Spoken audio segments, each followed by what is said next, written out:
6월 21일 수요일입니다. 오늘 아침 신문은 어떤 소식 다뤘는지 짚어보겠습니다. 이현웅 아나운서가 정리해왔습니다. 어서 오십시오. 안녕하십니까? 네. 자, 오늘 첫 번째 기사부터 보겠습니다. 동아일보 일면인데요.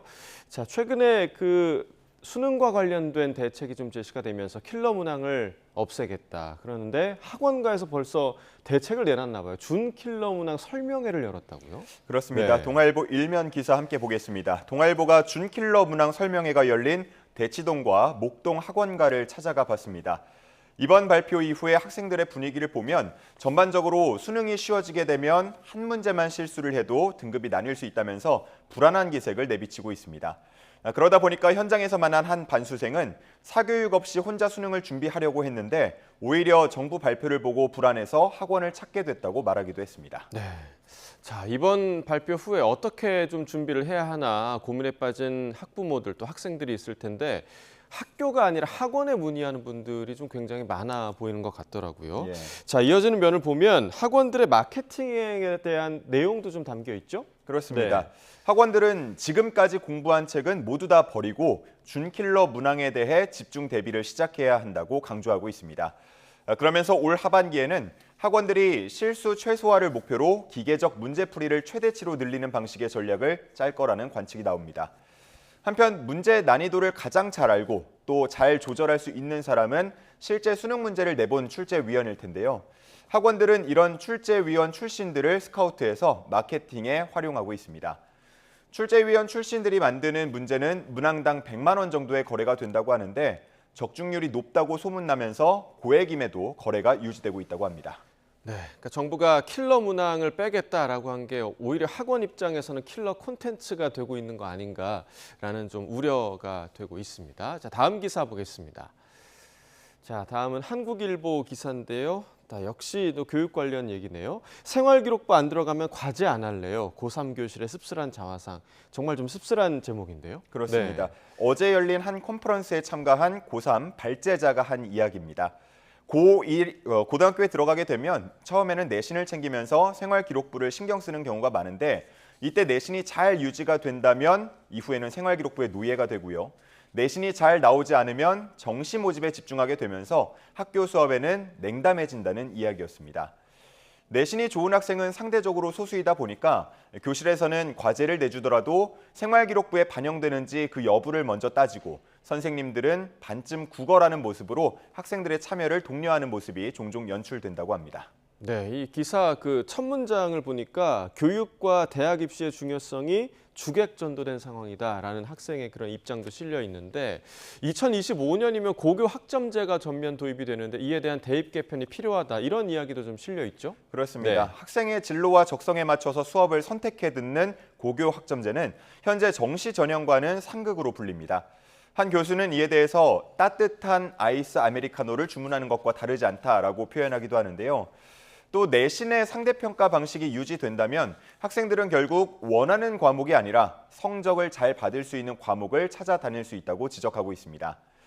학부모, 교사, 대입 전문가 등을 면담 조사한 한 연구에서는 절대평가, 과정중심평가, 또 정성평가로의 대전환이 필요하고 수능은 보조장치로 전환돼야 한다는 의견이 많이 제시가 됐다고 합니다. 네, 이미 사실 너무 멀리 온 것 같은 그런 생각은 좀 드는데 대학 입시에만 모든 포커스가 맞춰져 있는 우리 교육에 좀 근본적인 변화가 필요하지 않나 좀 생각을 해봅니다. 다음 기사 보겠습니다. 자, 다음은 조선일보인데요. 지금 보니까 인천공항에서 마약 탐지견이 좀 마약을 수색하고 있는 그런 모습인 것 같아요. 어떤 내용인가요? 네, 인천세관 국제우편 물류센터에는 하루 평균 12,500건의 우편물이 들어온다고 합니다. 이 안에는 마약이 담긴 우편물도 있겠죠. 그걸 찾아내기 위해서 창과 방패의 싸움이 벌어지는 건데요. 마약 단속 전담반은 엑스레이를 뚫어져라 바라보고 또 의심 가는 물건은 직접 만져보기도 하고 냄새도 맡으면서 오감을 동원해서 찾아낸다고 합니다. 해당 물건을 10분 정도는 찬찬히 검사해봐야 이 마약을 적발할 수 있다고 합니다.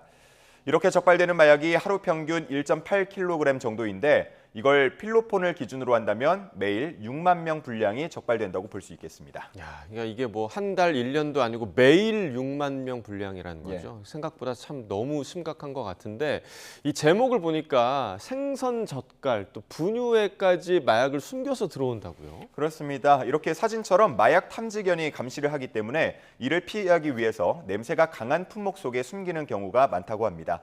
뭐 사탕, 비누, 바나나 케이크 파우더, 생선 젓갈, 유아용 분유, 그리고 커피 원두 같은 데에서 마약이 적발됐습니다.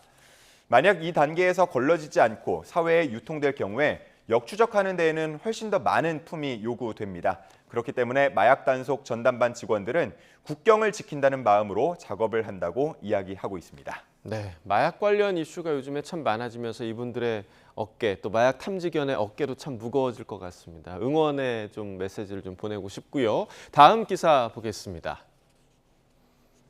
자, 지난달에 북한의 그 발사체 발사 때문에 좀 소동이 벌어지면서 대피소에 대한 관심이 좀 커졌는데 대피소에 가도 자리가 없다니까 수용을 못한다 이 얘기죠? 네, 그렇습니다. 지난달을 기준으로 전국 읍면동 3,523곳 중에서 대피소의 주민들을 100% 수용할 수 없는 곳이 1,420곳, 40.3%에 달했습니다. 접경 지역은 조금 더 나았지만 역시나 33.2%는 수용률이 100% 미만이었습니다. 다시 말해서 정확하게 경보 발령이 나고 시민들이 신속히 대피를 한다고 치더라도 모두가 안전할 수 없는 상황으로 볼 수 있겠습니다. 저도 사실 아직 그 저희 동네 대피소를 잘 모르긴 하는데 이런 대피소들도 대부분이 지하 주차장인 거죠? 그렇습니다. 네. 아파트 그리고 상업시설의 지하 주차장이 대부분인데요. 그렇기 때문에 실제 수용률은 더 낮을 거라는 분석도 나옵니다. 그리고 또 중요한 건 만약에 핵 공격을 받는다고 했을 때 이런 대피소들이 안전할 수 있냐 하는 부분일 텐데요. 이에 대해서는 무방비 상태라는 지적이 나옵니다. 핵 공격까지 막을 수 있는 방폭문은 대부분 설치돼 있지 않기 때문입니다. 전문가들은 정확한 수용 인원과 대피 시간 계산이 필요하고 지금부터라도 핵 공격 방어가 가능한 시설을 곳곳에 설치해야 한다고 조언하고 있습니다. 네, 진짜 대피가 가능한 대피소가 필요한 거 아닌가라는 생각이 좀 드네요. 네. 자, 마지막 기사 보겠습니다. 자, 최근에 영국의 맥주 회사들이 소비자들에게 알리지 않고 알코올 도수를 좀 낮춘 사실이 뒤늦게 드러나서 요즘 논란이 좀 커지고 있죠. 그렇습니다. 네. 올해 초부터 영국 인기 맥주 포스터와 올드 스페클드 헨 그리고 영국에서 가장 오래된 양조장인 셰퍼드 님에서 나오는 맥주 등이 도수를 낮춘 걸로 뒤늦게 드러났습니다. 영국은 술의 알코올 도수에 따라서 3단계로 구분해서 세금을 차등 부과하고 있는데요. 오는 8월부터는 이런 차등 부과 방침을 더 강화할 예정입니다. 이에 앞서서 맥주업체들이 알코올 도수를 낮추자 현지에서는 세금을 낮추기 위한 꼼수라는 지적이 나오고 있습니다.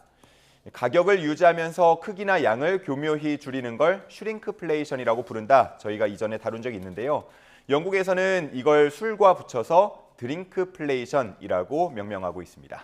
네, 이런 경우에는 뭐 병의 모양이나 또 크기도 변형시키지 않은 거잖아요. 그리고 또 양도 줄이지 않았기 때문에 소비자들 입장에서는 알기 더 어려웠을 것 같아요. 그렇습니다. 네. 그렇기 때문에 현지 언론들에서도 슈링크플레이션보다 더 교활하다라고 표현하고 있습니다. 이렇게 비판 여론이 커지자 업체들의 해명도 나왔는데요. 셰퍼드님 같은 경우는 소비자들이 건강한 라이프 스타일을 추구하면서 알코올 함량이 낮은 음료를 선호하기 때문에 이렇게 바꿨다라고 했습니다. 하지만 주류 업체들 이미 음주 관련 공공보건 정책에 반대해온 경우가 많았기 때문에 이제 와서 국민의 건강을 생각한다? 이렇게 말하는 게 설득력이 낮다는 지적이 이어지고 있습니다. 네, 아까 뭐 세금 얘기도 해주셨지만 사실 알코올 도수를 낮추게 되면 제조 비용을 아낄 수 있다는 그런 이점도 업체 입장에서는 있잖아요. 누구나 다 아는 사실인데 정말 구차한 변명이 아닌가라는 생각이 좀 드네요. 굿모닝 브리핑 이현웅 아나운서와 함께했습니다. 고맙습니다. 감사합니다.